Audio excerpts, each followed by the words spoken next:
নমস্কার বন্ধুরা, welcome back to my channel. আজকে আমি তোমাদের পড়াবো ক্লাস 7 এর গণিত কোষারেখ 2.1। 1 নম্বর অধ্যায়ে যা অঙ্ক ছিল আমি সব করে দিয়েছি, আগের ভিডিওগুলো তোমরা দেখে নেবে। আজকে একটা নতুন চ্যাপ্টার, অনুপাত। অনুপাতে কিছুটা তোমাদের ক্লাস 6 এর ছিল, সেগুলোই রয়েছে। আরও কিছু এক্সট্রা টপিক এখানে রয়েছে, আমি করাচ্ছি। কোষারেখ 2.1-এর তোমাদের বইতে পৃষ্ঠা নম্বর রয়েছে 26 পৃষ্ঠা। তোমরা বইটা খুলে দেখবে, তাহলে একটু বুঝতে তোমাদের সুবিধা হবে। প্রথম প্রশ্ন আছে, আচ্ছা 2.1-এ যেগুলো করতে বলেছে, অনুপাতে প্রকাশ করতে বলেছে। অনুপাত মানে হলো দুটি সমজাতীয় রাশির মধ্যে তুলনা, আর কিছুই নয়। সমজাতীয় রাশি, সমজাতীয় রাশি মানে দৈর্ঘ্যের সাথে দৈর্ঘ্যের তুলনা হবে, উচ্চতার সাথে উচ্চতার তুলনা হবে, ওজনের সাথে ওজনের তুলনা হবে।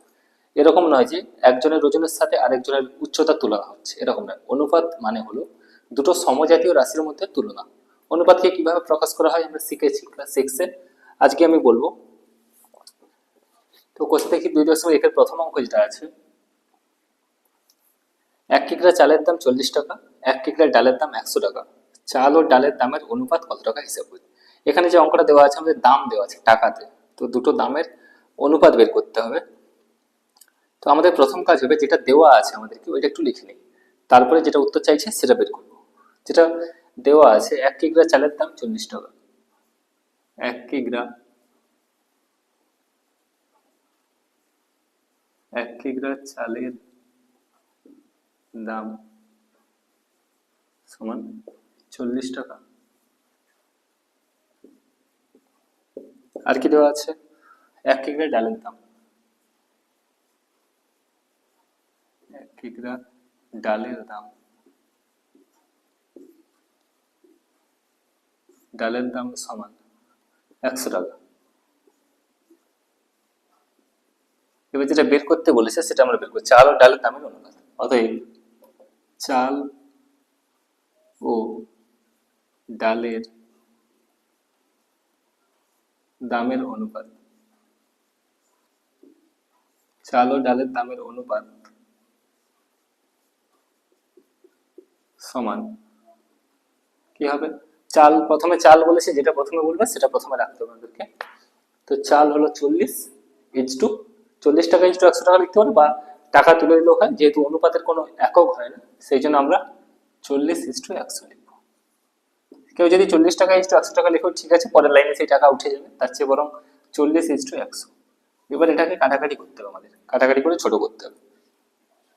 এবারটা যদি কেউ মুখে মুখে কাটাকাটি করতে না পারে, এরকম ভাবে করতে পারে, 40 ইজ টু 100 এই কথাটার মানে হলো 40/100, 40/100। এটাকে তোমরা কাটাকাটি করতে হবে, এই শূন্য কেটে যাবে। এরপরে 2 দিয়ে কাটাকাটি হবে, 2 দুগুণে 4, 2 পাঁচে 10। আর কাটাকাটি হবে না, তাহলে কত থাকলো, উপরে 2 নিচে 5, এটাকে কি লেখা যাবে 2:5। তো এটাই হলো আমাদের অনুপাত। এখান দাগের প্রশ্নে যেটা চেয়েছে চাল ও ডালের দামের অনুপাত কত, না চাল ও ডালের দামের অনুপাত 2:5, এটা উত্তর আমাদের। এরপরে 2 এর দাগে যেটা বলেছে, 2 এর দাগে একটা ত্রিভুজ আঁকা রয়েছে, এরকম করে ত্রিভুজটা আঁকবো তোমরা। ত্রিভুজ নাম দিয়েছে এ বি সি। এরপর কোণগুলোর মান বলে দেওয়া আছে, এখানে বলা আছে 50 ডিগ্রি, এটা 50 ডিগ্রি, এটা 60 ডিগ্রি এবং এটা 70 ডিগ্রি। এবার প্রশ্ন দিয়েছে এরকম, কোণ বিএসি ইজ টু কোণ এবিসি ইজ টু কোণ এসিবি, এই মানটা বের করতে বলেছে। সমান আমরা এখানে কি খুঁজবো যে কোন কোণের মান কোনটা। কোণ বিএসি, বিএসি কোনটা হবে, বিএসি যেটা মাঝে হবে, মাঝে কি আছে এ, তাহলে বিএসি কোন কোনটা হবে, এটা 60 ডিগ্রি। বিএসি মানে হলো 60 ডিগ্রি ইজ টু কোণ এবিসি, এ বি সি, এ তারপরে বি তারপর সি, মাঝে কি আছে বি, তাহলে এই কোণটাকে নিতে হবে। এই কোণটা কত degree, 50 degree, 50 degree is to কোণ এসিবি, এসিবি কোনটা হবে এ সি বি, তাহলে এই কোণটা সি মাঝে রয়েছে, এই কোণটা ধরতে হবে 70 ডিগ্রি। 70 ডিগ্রি সমান, এরপর লাইনে কি করবো, ডিগ্রিটা তুলে দিই, 60 ইজ টু 50 ইজ টু 70 সমান, এরপর লাইনে কি করবো, এদের সকলকে 10 দিয়ে কেটে দিচ্ছি একসাথে, মানে একটা করে শূন্য বাদ চলে যাবে, একটা করে শূন্য বাদ চলে এভাবে ভাবতে পারেন, 6 ইজ টু 5 ইজ টু 7, এদের মধ্যে আর কাটাকাটি যাবে না, 6 5 7 আছে, এদের মধ্যে আর কাটাকাটি যাবে না, তাহলে আমাদের উত্তর হবে এটা, 2 এর দাগের প্রশ্ন উত্তর এভাবে বেরোবে। এরপর 3 এর দাগেরটা দেখো, 3 এর দাগে বলেছে একটি পেন্সিলের দাম 3 টাকা ও একটি লজেন্সের দাম 50 পয়সা, একটি পেন্সিল ও একটি লজেন্সের দামের অনুপাত হিসাব করি। তো যেটা দেওয়া আছে আমরা প্রথমে লিখি, একটি পেন্সিলের দাম, একটি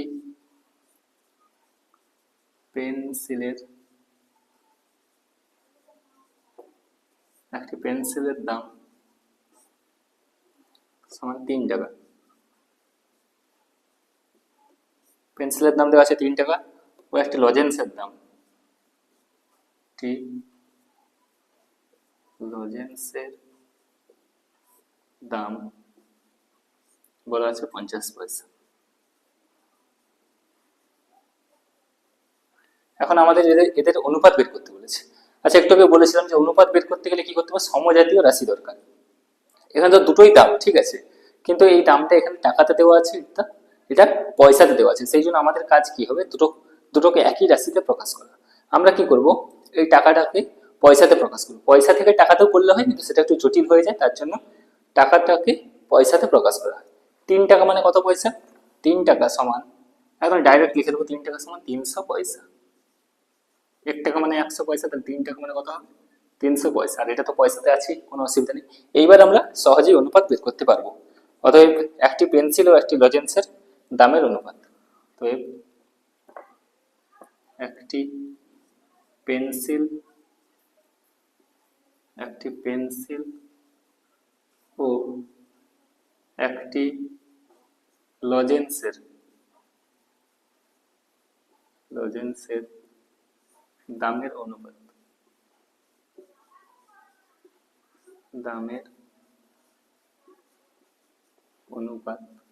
সমান, এখানে কত, প্রথমে কি আছে, পেন্সিল বলা আছে, তাহলে পেন্সিলের দাম 300 ইজ টু 50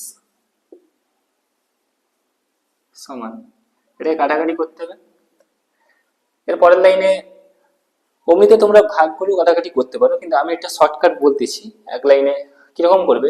এর পরের লাইনে এই শূন্য এর একটা শূন্য এর একটা শূন্য বাদ দিবে, তাহলে কিরকম হবে, 30 ইজ টু 5 থাকবে। এইবার আমাকে একটু মনে মনে ভাবতে হবে যে এদের দুজনের মধ্যে কাটাকাটি করতে হবে, এটাকে ছোট করতে হবে, লঘিষ্ঠ আকারে প্রকাশ করতে হবে। কত দিয়ে কাটাকাটি যাবে, 30 আর 5, উপরে 30 নিচে 5, কত দিয়ে যাবে, 5 দিয়ে কাটাকাটি যাবে, 5 6 30, 5 একে 5, তাহলে কি হবে 6, 5 দিয়ে যদি কেটে দিই, 5 6 30, 5 একে 5, এরকম করে করতে পারো। বা কারো যদি মনে হয় এরকম করতে আমার সমস্যা হচ্ছে, তাহলে 30:5 কে এরকম করবে, 30:5 এর পরের লাইনে লিখবে 30/5, সময়টা কাটাকাটি করবে 5 দিয়ে, 5 একে 5, 5 6 30, 6 এর 1 মানে 6:1, এভাবে করতে পারো, ঠিক আছে, কোনো সমস্যা নেই। এটা হয়ে গেল 3 দাগের অঙ্ক, এইভাবে হবে। এরপরে আছে 4 দাগে, যেটা বলেছে একটি আধুলি, একটি 1 টাকা ও একটি 2 টাকার মুদ্রার মূল্যের অনুপাত লিখি। তো এখানে 3টে জিনিসের অনুপাত বের করতে বলেছে, আমি করছি 4 দাগটা। একটি আধুলি, এখানে ভাষাতে বলে দিয়েছে, আমাদেরকে বুঝতে হবে আধুলি মানে কত। একটি আধুলি মানে হলো 50 পয়সা, 50 পয়সা, একটি আধুলি 50 পয়সা, একটি 1 টাকা, একটি 1 টাকা, একটি 1 টাকা মানে কত পয়সা, যেহেতু এটা পয়সাতে হয়ে গেছে তো আমরা সবগুলোকে পয়সাতে প্রকাশ করে দেবো। একটি 1 টাকার কয়েন মানে কত পয়সা, 100 পয়সা, অবশ্যই 100 পয়সা। আর বলা আছে একটি 2 টাকার মুদ্রা, একটি 2 টাকার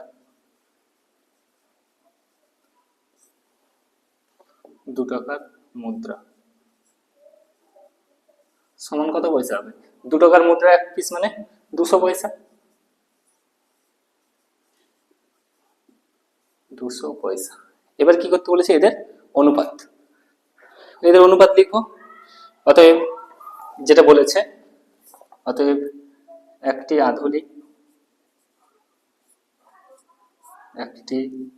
আধুলি কমা একটি 1 টাকা, একটি 1 টাকা ও একটি 2 টাকার মুদ্রার মূল্যের অনুপাত, ও একটি 2 টাকার মুদ্রার মূল্যের অনুপাত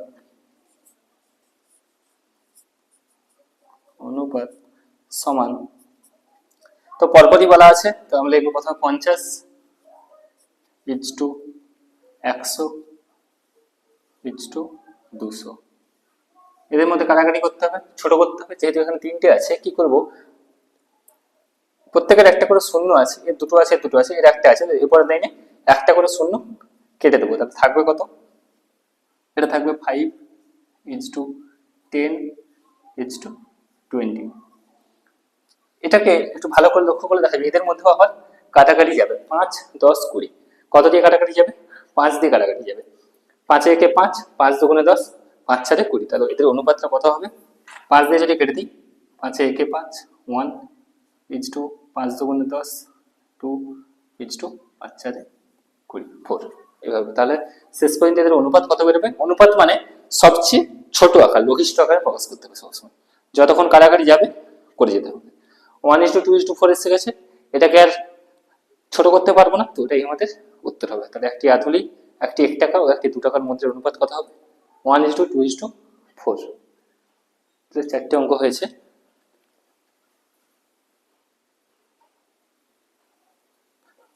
এরপরে দেখো 5 থেকে কি বলেছে? 5 থেকে দেওয়া আছে 3 জনের বয়স দেওয়া আছে।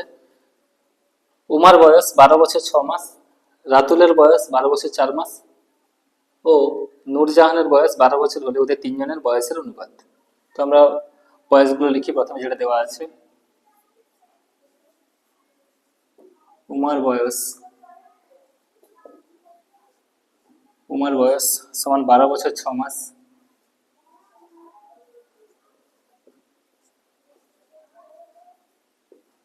12 বছর 6 মাস। রাতুলের বয়স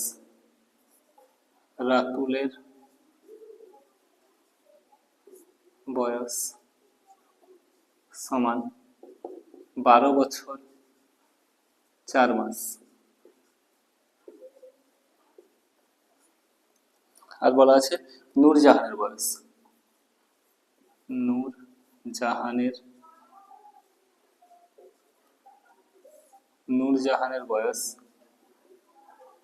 সমান, নূরজাহানের বয়স বলা আছে 12 বছর। তো প্রশ্ন হচ্ছে এদের বয়সের অনুপাত বের করতে হবে। কিন্তু বয়সগুলো একটু লক্ষ্য করলে দেখতে পাবে বছর মাসে দেওয়া আছে প্রত্যেকের। তো আমাদের কাজ কি হবে? প্রথমে বয়সগুলোকে মাসে প্রকাশ করে দেবো। বছর থেকে মাসে প্রকাশ করলে আমাদের সুবিধা হবে, সেই জন্য আমরা 3টেকেই মাসে প্রকাশ করে দেবো। প্রথমে আছে 12 বছর 6 মাস। 12 বছরকে মাসে প্রকাশ করলে কি হয়? 1 বছর মানে কত মাস? 1 বছর মানে 12 মাস। তাহলে 12 বছর মানে কত মাস হবে? 12কে 12 দিয়ে গুণ করতে হবে, সমান 12 গুণিতক 12 এত মাস। 12 বছর থেকে মাসে হয়ে গেল 12 গুণিতক 12 মাস যুক্ত 6 মাস যুক্ত 6 সমান, এটা করলে হবে 12 12 গুণ করলে 144, 144 যুক্ত 6 মাস। আচ্ছা, এখানে মাসটা লিখবে অবশ্যই,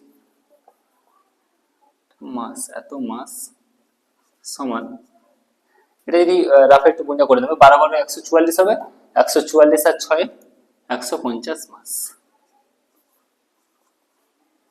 তো এখান থেকে পেয়ে গেলাম 150 মাস। এরপর বলেছিল রাতুলের বয়স, এটা কি হবে?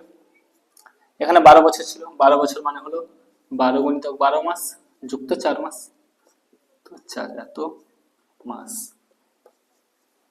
সমান কত মাস হবে? 12 12 144 যুক্ত 4, 144 4 148 মাস, 148 মাস সমান, এটাতে শুধু 12 বছর আছে, 12 বছর মানে 12 গুণিতক 12 মাস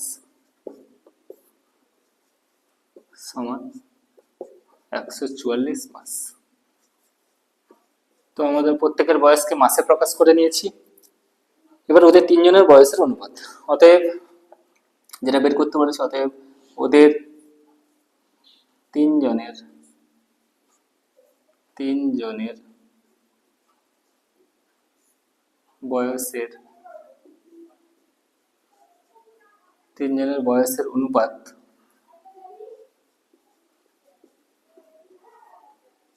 বয়সের অনুপাত সমান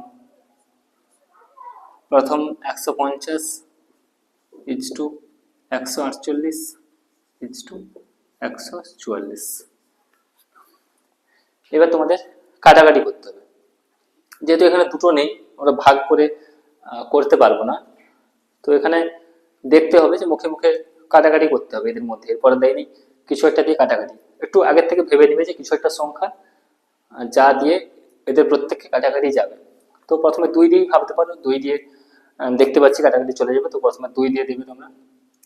2 7 14, 10 2 5 10 ইজটু, এটাকে 2 দিয়ে কাটাকাটি করবো। 2 দিয়ে কাটাকাটি করা মানে 2 7 14, 2 4 8 74। এটাকে 2 দিয়ে কাটলে কি হবে? 2 7 14, 2 দুগুণে 4। এখন হচ্ছে 75 74 72। এবার এটাকে কাটাকাটি যাবে কিনা তোমাদের দেখতে হবে। এস এসে 5 আছে, 2 দিয়ে তো যাবে না, 3 দিয়ে, হ্যাঁ এটা 3 দিয়ে যাবে, 3 দিয়ে যাবে, এটা যাবে না, এটা যাবে না, এটা যাবে 3 দিয়ে। তো আর তো কিছু মনে হচ্ছে না যাবে বলে, এটাই হবে তোমাদের উত্তর। তিনজনের বয়সের অনুপাত এটা, ঠিক আছে। এরপর দেখো 6 দাগেরটা। 6 দাগে বলেছে সমকোণী সমদ্বিবাহু ত্রিভুজের কোণগুলির অনুপাত কত লিখি। সমকোণী সমদ্বিবাহু ত্রিভুজ, আচ্ছা সমকোণী সমদ্বিবাহু ত্রিভুজ দেখতে কিরকম, ছবিটা এইদিকে আনছি। সমকোণী ত্রিভুজ কাকে বলি? যার একটা কোণ সমকোণ তাকে সমকোণী ত্রিভুজ বলা হয়। এখানে বলেছে সমকোণী সমদ্বিবাহু ত্রিভুজ। সমকোণী সমদ্বিবাহু ত্রিভুজ এই কথাটার মানে হলো, এটা সমকোণ তো দেখতে পাচ্ছি, এর সাথে সাথে এখানে এবি বাহু আর বিসি বাহুর দৈর্ঘ্য সমান, তখন এইটাকে বলা হয় সমকোণী সমদ্বিবাহু ত্রিভুজ। সমকোণী সমদ্বিবাহু, সমদ্বি মানে দুটো বাহুর দৈর্ঘ্য সমান, এখানে কোন দুটো বাহুর দৈর্ঘ্য সমান? এবি বাহুর দৈর্ঘ্য বিসি বাহুর দৈর্ঘ্য সমান, আমি ধরেছি। আর এসি বাহুর দৈর্ঘ্য সবসময় আলাদা হয়, এটা সমকোণী ত্রিভুজের অতিভুজের দৈর্ঘ্য বাকি দুটো বাহুর দৈর্ঘ্যের থেকে সবসময় বেশি হয়। তাহলে এই ত্রিভুজটার নাম হলো সমকোণী সমদ্বিবাহু ত্রিভুজ। সমকোণী সমদ্বিবাহু ত্রিভুজ। প্রশ্ন দিয়েছে এই ত্রিভুজের কোণগুলোর অনুপাত জানতে চেয়েছে। তো আমরা জানি সমকোণী সমদ্বিবাহু ত্রিভুজের কোণগুলো কত হয়, এটা হয় 90 ডিগ্রি, বাকি দুটো 45 45, এটা 45 ডিগ্রি, হ্যাঁ এটাও 45 ডিগ্রি। তো আমরা উত্তর লিখে দেবো, অতএব সমকোণী সমদ্বিবাহু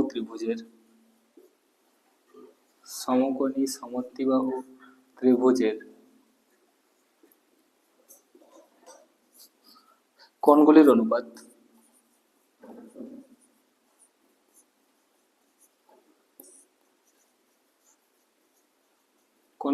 কত হবে? সমান 90 ডিগ্রি ইজটু 45 ডিগ্রি ইজটু 45 ডিগ্রি।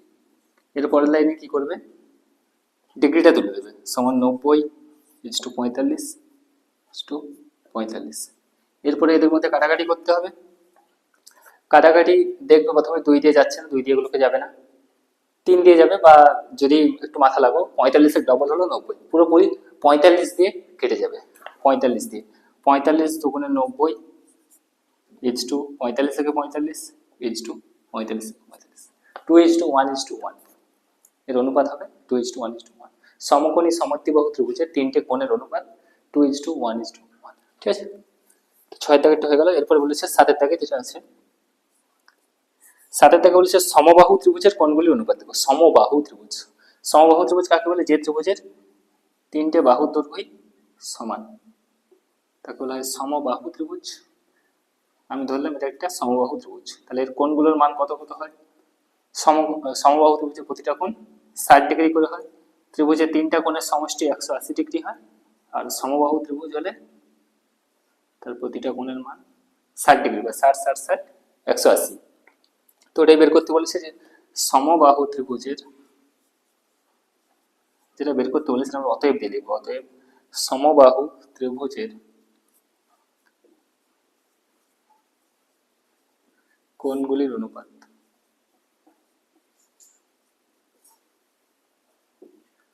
কোণগুলির অনুপাত সমান 60 degree is to 60 degree is to 60 degree. এরপরে ডিগ্রি তুলে দেবো, সমান 60 ইজ টু 60 ইজ টু 60 সমান 1 ইজ টু 1 ইজ টু 1। আচ্ছা, তো তোমরা পাশে এভাবে ছবি রেখে দিবে, তাহলে বুঝতে একটু সুবিধা হবে। সমবাহু ত্রিভুজ লিখে দেবে, সমবাহু ত্রিভুজ। তাহলে কি উত্তর পেলাম? যে সমবাহু ত্রিভুজের কোণের অনুপাত হয় 1:1:1। এরপর 8 দাগে যেটা বলেছে, 8 দাগে বলেছে পুলকবাবু ও মানিকবাবুর বয়সের অনুপাত 7:9। মানিকবাবুর বয়স 72 বছর হলে পুলকবাবুর বয়স হিসাব করি। তো এগুলো করেছে তোমরা এভাবে লিখবো, যে বয়সের অনুপাত দেওয়া আছে, তো আমরা এইভাবে লিখবো, পুলকবাবুর বয়স, পুলকবাবুর বয়স বাই মানিকবাবুর বয়স।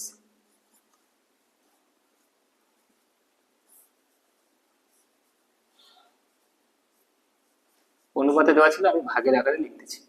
তাহলে ভাগের আকারে এটাকে প্রকাশ করলে কত? 7:9 ছিল, তাহলে হয়ে যাবে 7/9। এবার এদের দুজনের মধ্যে একজনের বয়স আমাকে বলে দেওয়া আছে, আর একজনের বয়স বের করতে হবে।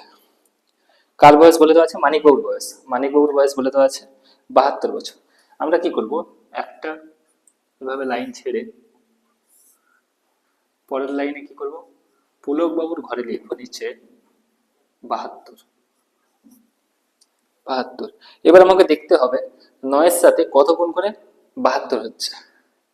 তোমরা 9-এর নামটা রাখবে, বা 72কে 9 দিয়ে যদি ভাগ করা হয় 9×8=72 হয়, তাহলে 9×8। যেহেতু নিচের হরকে 8 দিয়ে গুণ করা হয়েছে, সেই জন্য লবেও 8 দিয়ে গুণ করতে হবে। 7×8, 7-এর সাথে 8 গুণ করলে কত হয়? 7×8=56। তাহলে আমরা উত্তর পেয়ে গেছি যে মানিকবাবুর বয়স যদি 72 বছর বয়স হয়, তাহলে পুলকবাবুর বয়স কত হবে? 56 বছর। তো এটা উত্তরে লিখে দেবে, অতএব পুলকবাবুর বয়স, পুলকবাবুর বয়স 56 বছর। এইভাবে করতে হবে 8 থেকে অঙ্কটা, একটু দেখবে ভালো করে।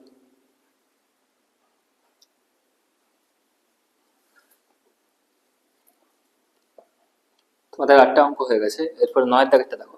9, 10, 11, 12, 4টে রয়েছে।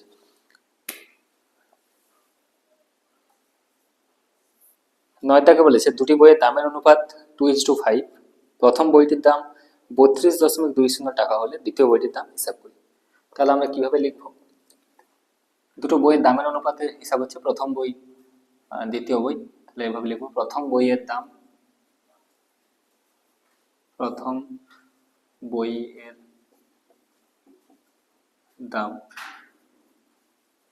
বাই দ্বিতীয় বইয়ের দাম।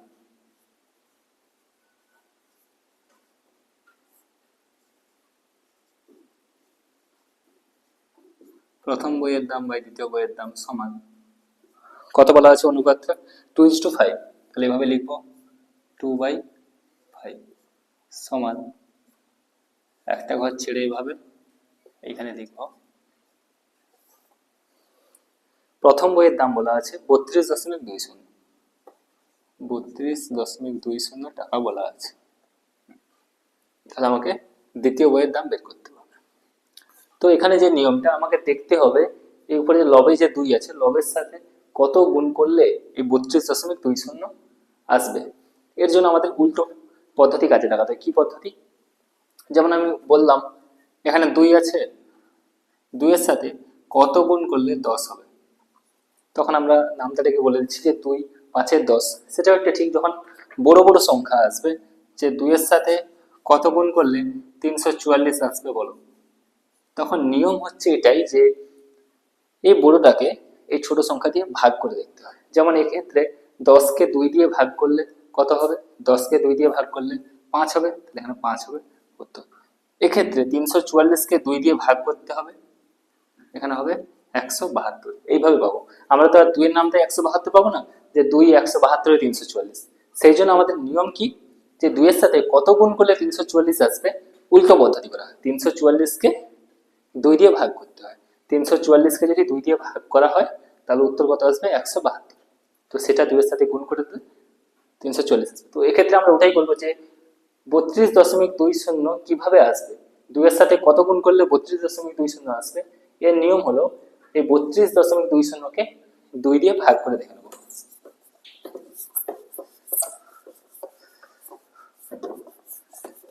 সাইডে তোমরা রাফে কাজটা করবে।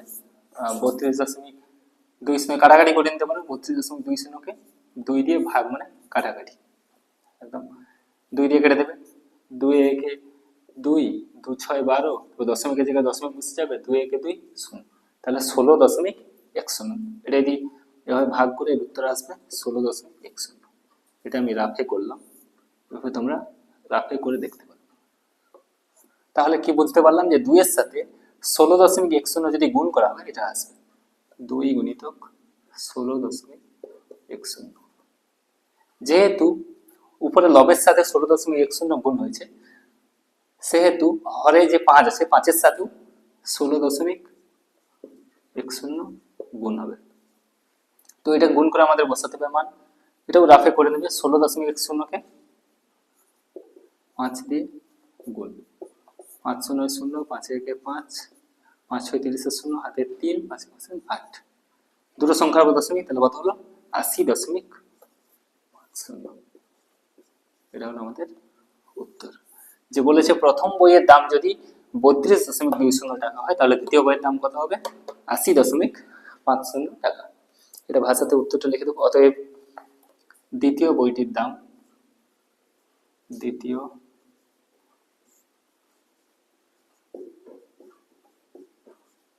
বইটির দাম সমান, বা সমান না দিয়ে উনি লিখলেও হয়, 80.50 টাকা। এই কথাটার মানে হলো 80 টাকা 50 পয়সা বইটার দাম।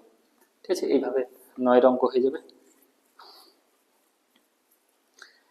এরপরে দেখো 10 থেকে যেটা বলেছে, এই একই রকমই বৃত্তের পরিধি ও ব্যাসের অনুপাত 22.22:7। যে বৃত্তের ব্যাসের দৈর্ঘ্য 2 মিটার 1 ডেসিমিটার, সে বৃত্তের পরিধি হিসাব করে দেখি। তো এখানে যে ব্যাসের দৈর্ঘ্যটা বলে দেওয়া আছে, এটা একটা এককে দেওয়া নেই, এটাকে প্রথমে আমরা একই এককে প্রকাশ করব। তো এই জন্য প্রথমে এইটা লিখি যে বৃত্তের ব্যাসের দৈর্ঘ্য, বৃত্তের ব্যাসের দৈর্ঘ্য, বৃত্তের ব্যাসের দৈর্ঘ্য সমান কত বলা আছে? 2 মিটার 1 ডেসিমিটার।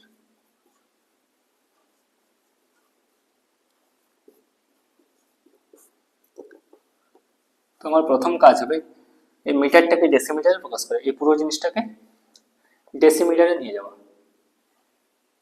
মিটার থেকে ডেসিমিটার নিতে গেলে কি হয়? 10 দিয়ে গুণ হয়।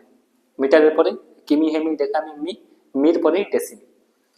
মিটার থেকে ডেসিমিটারে গেলে 10 দিয়ে গুণ, তাহলে 2 মিটার থেকে ডেসিমিটারে গেলে কি হবে? 2 গুণিতক 10 মানে 20 ডেসিমিটার।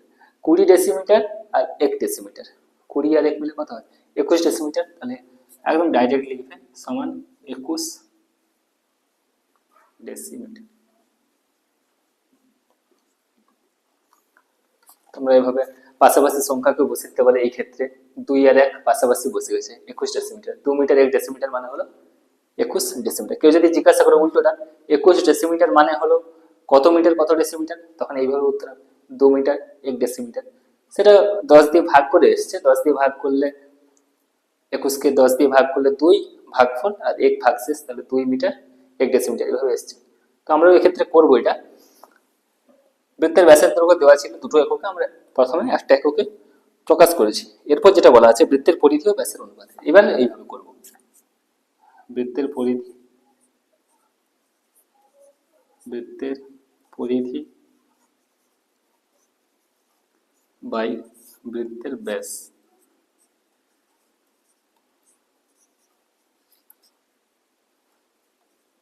সমান বলা আছে 22/7 সমান একটা ঘর ছেড়ে দেবে এভাবে সমান।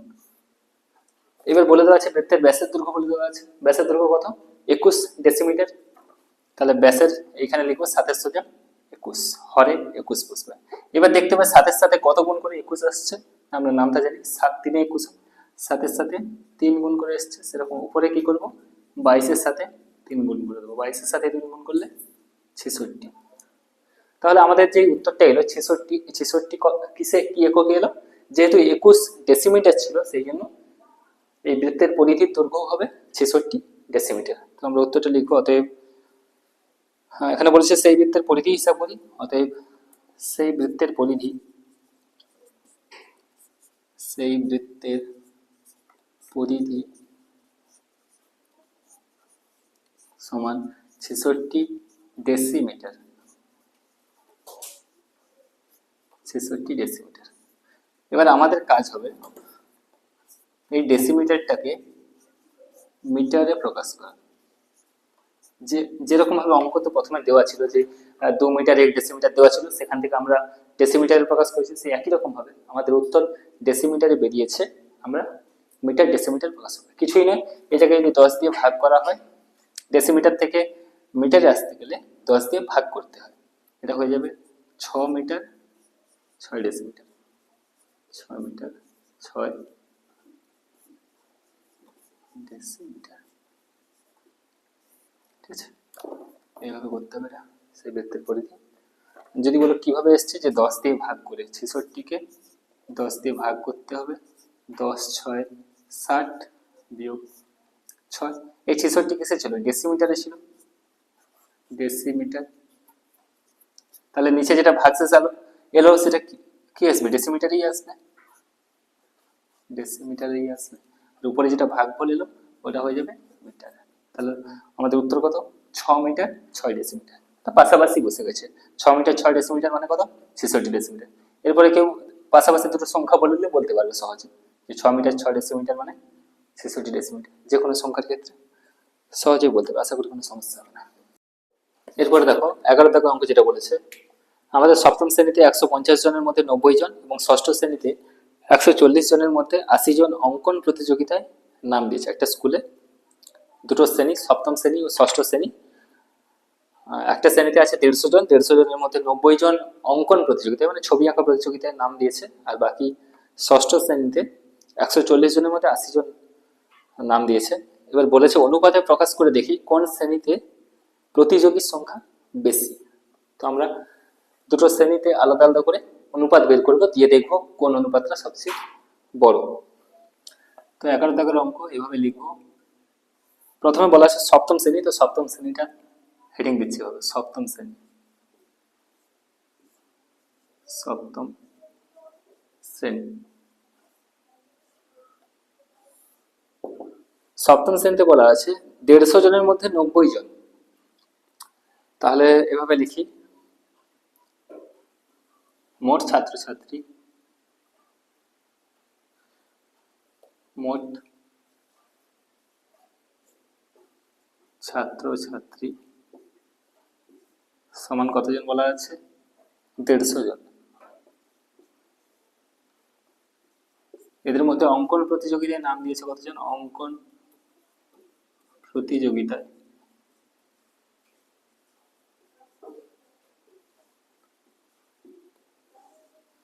নাম দিয়েছে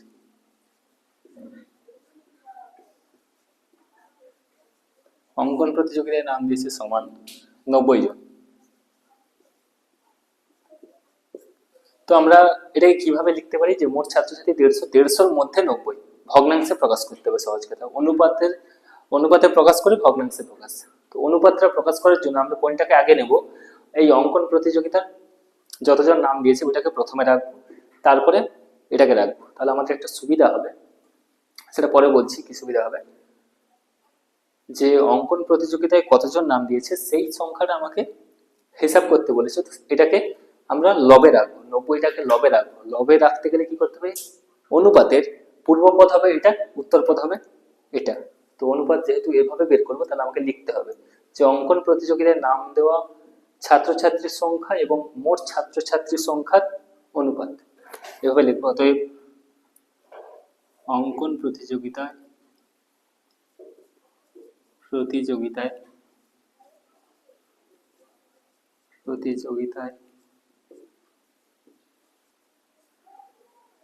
নাম দিয়েছে এমন ছাত্রছাত্রীর সংখ্যা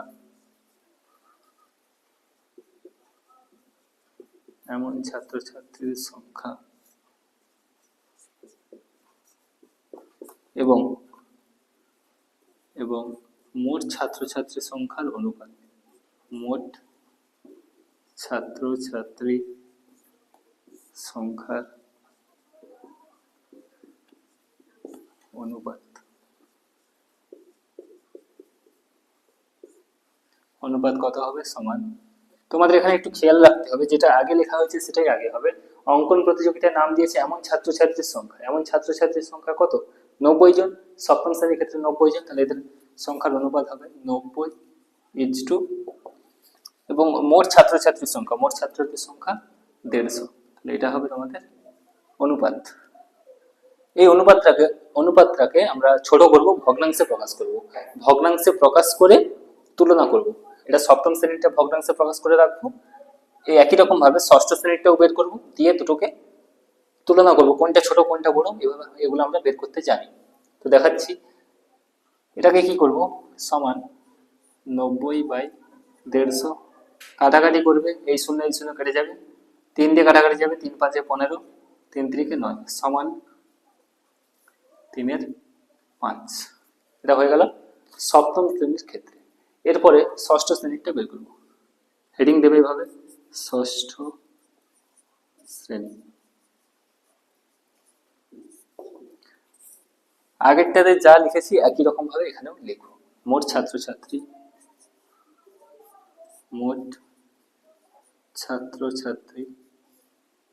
সমান, এখানে কতজন ছিল, ষষ্ঠ শ্রেণীতে মোট ছাত্রছাত্রী 140 জন। অঙ্কন প্রতিযোগিতায় নাম দিয়েছে,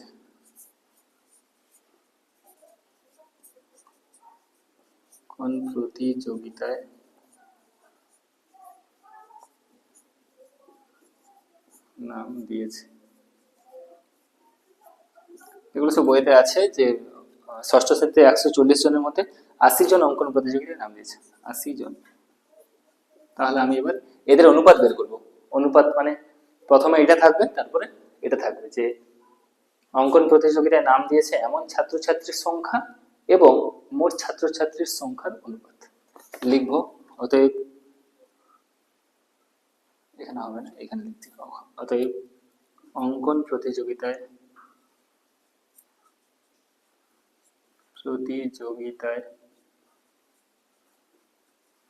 নাম দিয়েছে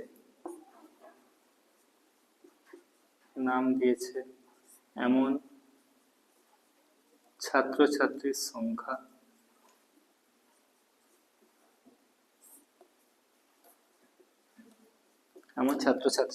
এবং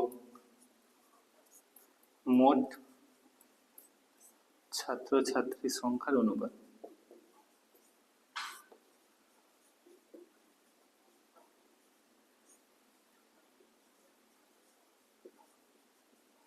অনুপাত সমান কত হবে, 80:140 হবে, এটা প্রথমে লিখেছি 80:140।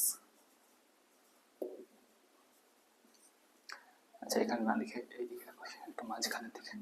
অনুপাত সমান 80:140 সমান 80/140, এর কাটাকাটি করবে, শূন্য শূন্য কেটে যাবে, 2 4 8, 2 7 14 সমান কত হলো 4/7। আমরা অনুপাতে প্রকাশ করে ভগ্নাংশ তো করে নিয়েছি, এবার আমাদেরকে বুঝতে হবে কোন শ্রেণীতে প্রতিযোগীর সংখ্যা বেশি।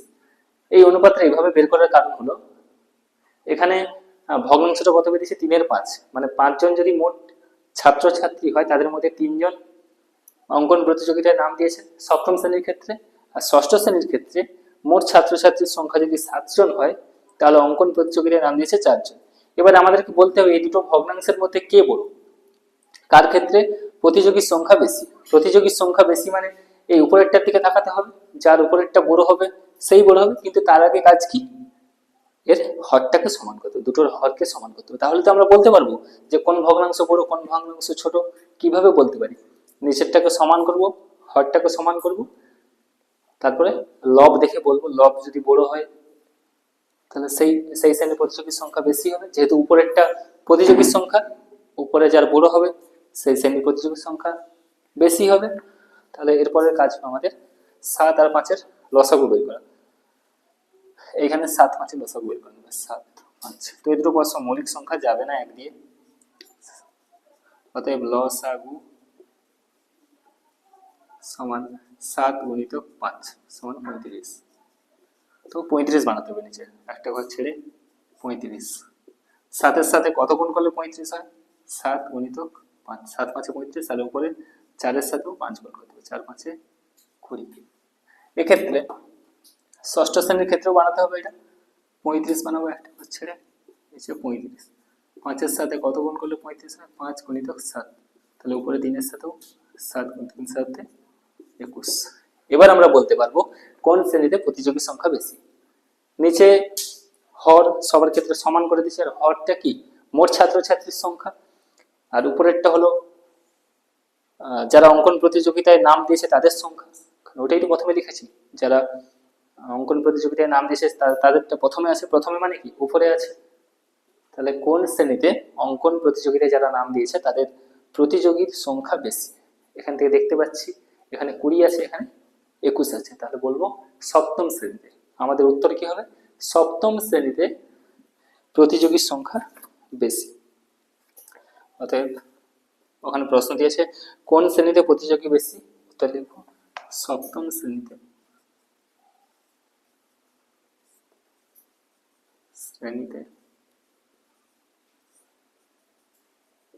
প্রতিযোগী বেশি। এই অঙ্কটা তোমাদের একটু সমস্যা হতে পারে, আমি আরেকবার বলে দিচ্ছি। অঙ্ক কি দিয়েছে, যে দুটো শ্রেণী আছে, সপ্তম শ্রেণী ষষ্ঠ শ্রেণী। সপ্তম শ্রেণীর মোট ছাত্রছাত্রীর সংখ্যা 150 জন। এবার স্কুলে একটা অঙ্কন প্রতিযোগিতা হচ্ছে, সেই অঙ্কন প্রতিযোগিতায় নাম দিয়েছে তাদের মধ্যে 90 জন। ওই একই জিনিস ষষ্ঠ শ্রেণীর ক্ষেত্রে মোট ছাত্রছাত্রী আছে 140 জন, তাদের মধ্যে অঙ্কন প্রতিযোগিতায় নাম দিয়েছে 80 জন। এবার আমাকে প্রশ্ন দিয়েছে তুমি বলো কোন শ্রেণীতে ছাত্রছাত্রী যতজন আছে সেই হিসেবে বেশি প্রতিযোগী নাম দিয়েছে।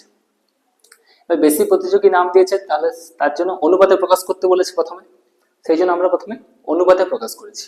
এবার অনুপাতে প্রকাশ করার ক্ষেত্রে এই অঙ্কন প্রতিযোগিতায় নাম দিয়েছে যারা, তাদের সংখ্যাটা প্রথমে রাখবো, কারণ তাদের সংখ্যাটা যখন এই অনুপাতটাকে ভগ্নাংশে প্রকাশ করবো তখন কি হবে, একটা সুবিধা, এটা উপরে থাকবে, লবে থাকবে, এটা হরে থাকবে। এর ফলে যেটা উপরে বড় হবে সেটার প্রতিযোগীর সংখ্যা বেশি হবে, তাহলে আমরা সহজেই বলতে পারবো যে সপ্তম শ্রেণী বা ষষ্ঠ শ্রেণীর প্রতিযোগীর সংখ্যা বেশি। এই জন্য কি করা হয়েছে, যে অঙ্কন প্রতিযোগিতায় যারা নাম দিয়েছে তাদের ছাত্রছাত্রীর সংখ্যা এবং মোট ছাত্রছাত্রীর সংখ্যার অনুপাত বের করা হয়েছে, ওটাকে প্রথমে রাখা হয়েছে, তবে দ্বিতীয়তে এটাকে রাখা হয়েছে। তো 90:150, এটাকে ভগ্নাংশে প্রকাশ করলে উপরে 90 নিচে 150, ভগ্নাংশে কাটাকাটি করে 3/5 এসেছিল। একই রকম ভাবে ষষ্ঠ শ্রেণীর ক্ষেত্রেও করেছিলাম, কত এসেছিল 4/7। এরপরের কাজ কি, দুটো ভগ্নাংশের মধ্যে কে ছোট কে বড় সেটা নির্ণয় করার জন্য ওদের লসাগু করা হয়েছে, গুণ করে আমরা দেখতে পাচ্ছি যে 21/35 বড়, তাহলে সপ্তম শ্রেণীতে প্রতিযোগী বেশি। এইভাবে করতে হয় এটা। এই হলো 11 অঙ্ক। এরপরে 12 দাগে আছে 12 থেকে বলেছে দুটি সংখ্যার অনুপাত 5:7, সংখ্যা দুটির গসাগু 13 হলে সংখ্যা দুটি কি কি? তো যেটা বলা আছে একটু লিখে নিই, দুটি সংখ্যার অনুপাত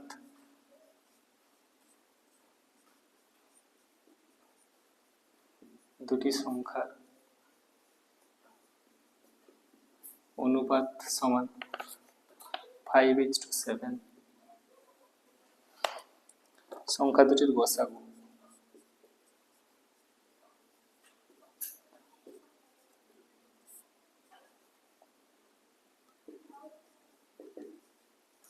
সমান 13। এখানে দুটো সংখ্যা বের করতে বলেছে যে এমন দুটো সংখ্যা আছে, দুটো সংখ্যার অনুপাত যদি 5:7 হয়, সংখ্যা দুটো গসাগু যদি 13 হয়, তাহলে বলো সংখ্যা দুটি কি কি? তো এটা একটু বুঝিয়ে বলি কিরকম জিনিসটা। ধরো দুটো সংখ্যা নিলাম 2 আর 4, 2 4 দুটো সংখ্যা নিল, এদের গসাগু বের করলাম। এদের গসাগু কত? 2 1 2, 2 2 4। আর যাবেন তাহলে গসাগু কত? গসাগু হলো 2। আর সংখ্যা দুটির অনুপাত কত হবে? সংখ্যা দুটি কে কে ছিল? 2 আর 4 ধরেছিলাম, তাহলে অনুপাত কত হচ্ছে? 2:4। 2:4 মানে কি? এটাকে যদি কাটাকাটি করা হয়, 2 1 2, 2 2 4 সমান 1:2। এবার ধরো তোমার কাছে এই জিনিসটা আছে যে দুটো সংখ্যার গসাগু হলো 2 এবং সংখ্যা দুটির অনুপাত 1:2। তাহলে সংখ্যা দুটিকে খুঁজে পাবে কি করে? সংখ্যা দুটি, আসল সংখ্যা দুটি কত ছিল? 2 আর 4 ধরেছিলাম, তো 2 আর 4 পাবো কি করে? কিছুই নয়, এই গসাগু যেটা পেয়েছি এর সাথে এই 2 এর সাথে 1 গুণ করলে একটা সংখ্যা পাবো, এই 2 এর সাথে 2 গুণ করলে আরেকটা সংখ্যা পাবো। 2 এর সাথে 1 গুণ করলে কত হয়? 2 1 2, একটা সংখ্যা পেয়ে গেলাম। এই 2 এর সাথে আরেক, এই যে অনুপাতটা আছে উত্তর পদ, 2 2 4, আরেকটা সংখ্যা পেয়ে গেলাম। তো এইভাবে যদি গসাগু আর দুটো সংখ্যার অনুপাত দেওয়া থাকে, খুব সহজেই দুটো সংখ্যাকে খুঁজে পাওয়া যায়। গসাগুর সঙ্গে পূর্বপদের গুণ করলে একটা সংখ্যা পাবো, আর এই গসাগুর সঙ্গে অনুপাতের উত্তর পদ গুণ করলে আরেকটা সংখ্যা পাবো। একই রকম ভাবে এই অঙ্কের ক্ষেত্রে, ওটা আমি একটা উদাহরণের সাহায্যে বোঝালাম। তোমাদের যে অঙ্ক আছে এটা দুটি সংখ্যার অনুপাত বলে দেওয়া আছে, সংখ্যা দুটো গসাগু বলে দেওয়া আছে, তাহলে সংখ্যা দুটো পাবো কি করে? এই গসাগুর সাথে পূর্বপদ গুণ করলে একটা সংখ্যা পাবো, আর এই গসাগুর সাথে উত্তর পদ গুণ করলে আরেকটা সংখ্যা পাবো। আর কিছুই নেই, এটা একটু মনে রেখে দিবে। অতএব সংখ্যা দুটি হলো, ওখানে প্রশ্ন দিয়েছে সংখ্যা দুটি কে কি? সংখ্যা দুটি হলো 13 × 5 সমান 65 ও 13 × 7 সমান 91। সেইটুকুই অঙ্ক। এটা আমি তোমাদের বোঝার সুবিধার জন্য বললাম, এটা তোমাদের করতে হবে না পরীক্ষায়।